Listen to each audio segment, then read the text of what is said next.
बड़ी खबर आ रही है इस वक्त। RBI reserve bank of India ने रेपो रेट में कटौती का ऐलान कर दिया है। इस वक्त की बड़ी खबर जो उम्मीद की जा रही थी, आरबीआई ने उसी के मुताबिक रेपो रेट में 0.25 बेसिस पॉइंट कटौती का ऐलान कर दिया है।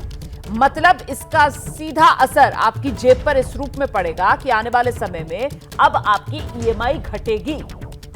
तो देखिए, ये वित्त वर्ष 26 की शुरुआत हो गई है, फाइनेंशियल ईयर 26, और ऐसे में इस वित्तीय वर्ष में ये पहली कटौती है जो आरबीआई की तरफ से की गई है।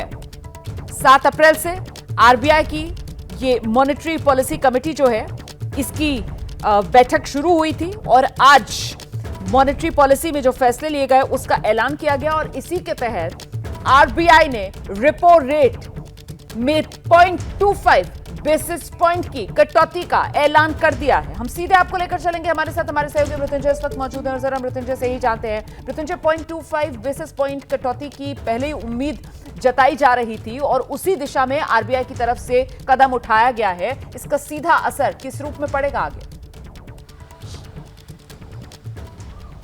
देखिए, निश्चित तौर पर वित्तीय वर्ष 2025-26 की शुरुआत हुई है 1 अप्रैल से, और ये बहुत बड़ी राहत की खबर है आम लोगों के लिए, हर उस व्यक्ति के लिए जिसने लोन लिया हो, चाहे वो किसी भी प्रकार का लोन हो, उसके लोन में उसके ईएमआई में उसे राहत मिलेगी। रेपो रेट जो 6.25% था उसे 25.25 बेसिस पॉइंट कम किया गया है और 6% पर लाया गया है। इसका मतलब है कि आपकी ईएमआई कम होगी, आपका जो होम लोन होगा, कार लोन होगा या अन्य लोन, उसमें आपको राहत मिलेगी। ये बहुत बड़ी राहत की खबर है। रोमाना समझना होगा कि आखिरकार आरबीआई ने ऐसा क्यों किया। देखिए, जो विकास दर है वो 6.7% का एक विकास दर का अनुमान लगाया गया है और पिछला जो तिमाही गया है वो काफ़ी अच्छा गया है। और अगर हम बात करें महंगाई दर की, तो महंगाई दर भी जो अनुमानित था उससे काफ़ी अंडर में रहा है, यानी 4% के अंडर ही रहा है। महंगाई दर पर भी काफ़ी कंट्रोल देखा गया है और यही वजह है कि इसकी राहत आम लोगों को दी गई है। आरबीआई गवर्नर ने अभी 5 मिनट पहले ही प्रेस कॉन्फ्रेंस के एक ऐलान की शुरुआत की और उन्होंने कहा कि रेपो रेट को वो कम कर रहे हैं जिससे आम लोगों को राहत मिलेगी। तो एक तरफ हम देख रहे हैं कि जहां पर ग्लोबल ट्रेड वॉर चल रहा है, अमेरिका के टैरिफ वॉर की वजह से पूरी दुनिया में बाजारों में असमंजस की स्थिति बनी है, भारत पर भी उसका असर देखने को मिला है।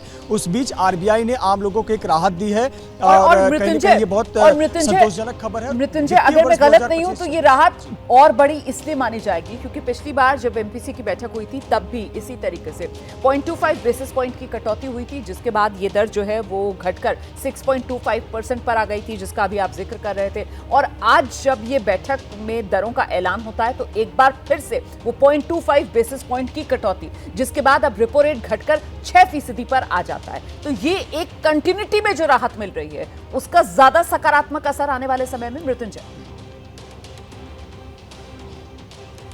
जी बिल्कुल, निश्चित तौर पर जैसा आपने कहा कि पिछली बार जो आरबीआई की मॉनेटरी पॉलिसी थी उसमें 6.50 रेपो रेट चल रहा था। उस समय भी 0.25 बेसिस पॉइंट कम किया गया, 6.25 पे लाया गया था।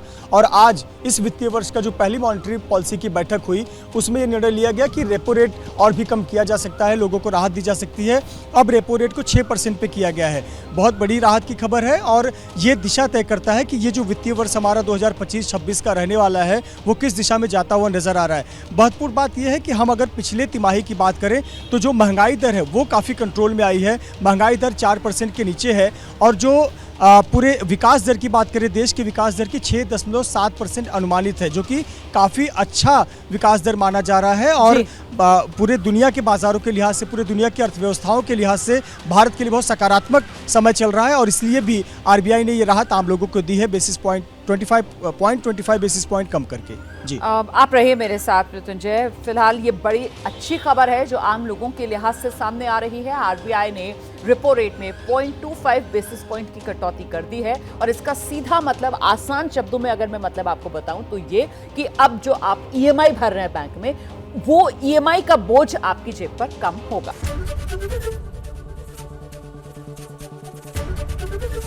एबीपी गंगा, खबर आपकी, जुबान आपकी।